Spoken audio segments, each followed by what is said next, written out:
एक सप्ताह से जब से नए सरकार का गठन हुआ है, पूरे देश के अंदर इन्वेस्टर के और उनकी सोच बनी है कि बिहार में उद्योग लगाने के लिए प्रेरित हो रहे हैं।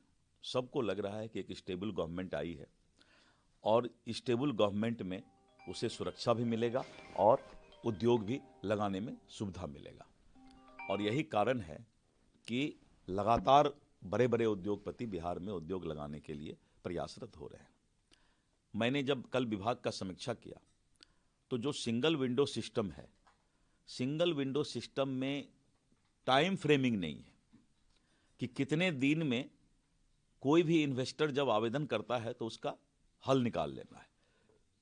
कल मैंने विभाग को निर्देश दिया है कि जितने भी प्रपोजल आए हैं, आज 1 साल से 9 महीना से वो लंबित है, तो हमने कहा है कि हम टाइम फ्रेमिंग करेंगे और टाइम फ्रेमिंग करके उसी टाइम के अंदर उद्योगपति को सारा सुविधा मुहैया कराएंगे। कुछ लोगों का मामला फायर डिपार्टमेंट में, वहाँ से क्लियरेंस के लिए, किसी का वन एवं पर्यावरण में, और डिफरेंट तरीके से अलग अलग जगह मामला लंबित रह जाता है और उद्योग लग नहीं पाता है।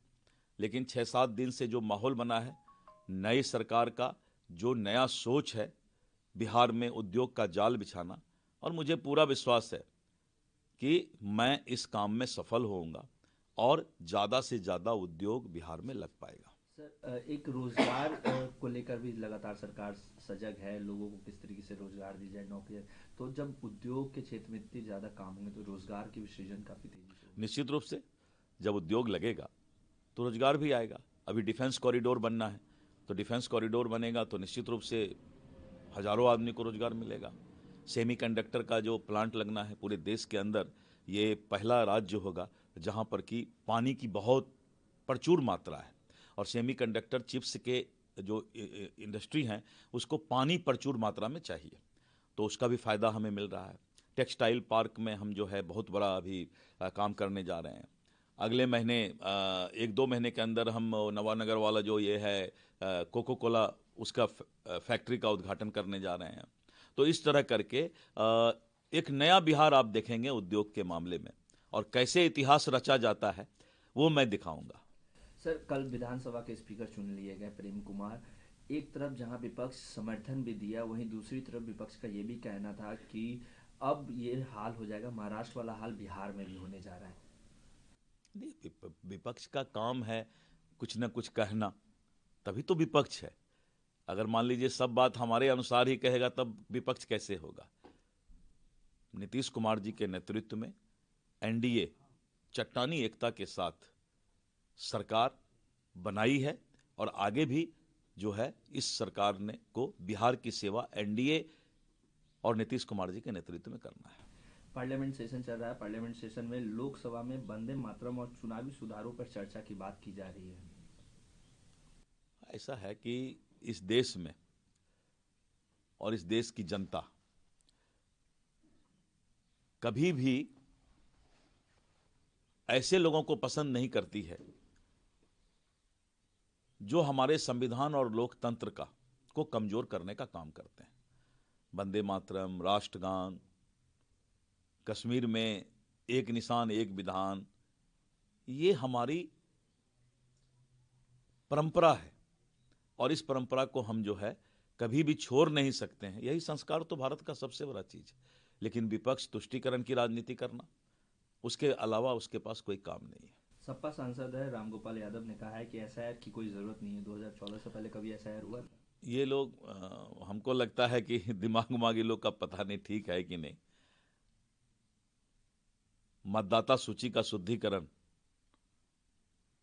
आजादी से लेके आज तक होता आया है, तो या तो ये लोग जो है नशा में रह करके बात करते हैं।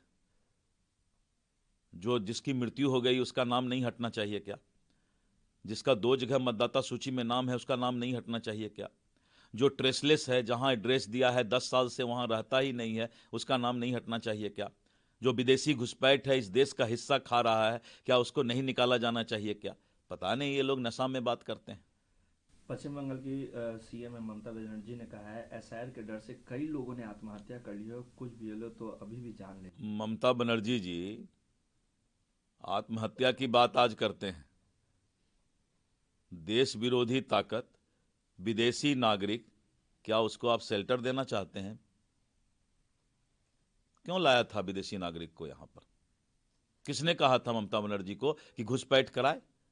पहले घुसपैठ कराएंगे और बाद में जो है विदेशी नागरिक की चिंता करेंगे। अगर चिंता करना है तो उनको उनके देश को सौंप दीजिए। लेकिन एसआईआर में मतदाता सूची का शुद्धिकरण होगा। जो इस देश का नागरिक नहीं है उसको मतदाता बनने का हक नहीं है। पूर्व वरिष्ठ अधिकारी के मोहम्मद ने कहा है मुसलमानों को मथुरा ज्ञानवापी साइटें छोड़ देनी चाहिए। अलग अलग तरह के लोग अलग अलग विचार देते हैं और इसमें बहुत ज़्यादा विवाद में पड़ने की आवश्यकता नहीं है। मौलाना महमूद मदनी ने कहा है कि हम जिहादी हैं, वो फांसीवादी हैं। सीधे बीजेपी पे आरोप लगा रहे हैं। ये इस सब तरीके का विवादित बयान मौलाना लगातार मदली लोग यही सब भाषा बोल के अपना दुकानदारी चलाते हैं। इस देश में ये सब दुकानदारी चलने वाला नहीं है। टाइम टाइम फिस फिस ये लोग ऐसे ही अकबकाते रहेंगे, बकबकाते रहेंगे, शांत हो जाएंगे। केंद्र ने जनगणना 2027 को 2 चरणों में आयोजित करने का योजना की घोषणा की है। देखिए, ये देश के लिए ज़रूरत है और केंद्र सरकार 2047 तक विकसित भारत के सपना को पूरा करना चाहती है और इसीलिए जो है ये संवैधानिक और लोकतांत्रिक कार्य भी कराना आवश्यक है, जिससे कि सबका साथ सबका विकास हो सके।